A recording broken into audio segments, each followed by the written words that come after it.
العلاقات فيها حاجة اسمها رواسب. الرواسب دي بتتراكم جوانا بعد كل عتاب ما جابش نتيجة، وكل مشكلة اتسابت تكبر لحد ما بقت سد بين اتنين. بعد كل موقف اتفهم غلط واتساب من غير توضيح.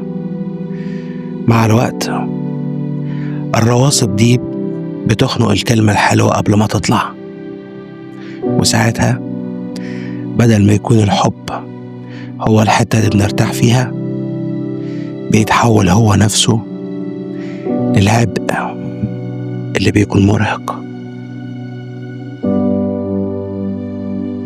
اسمعها تاني: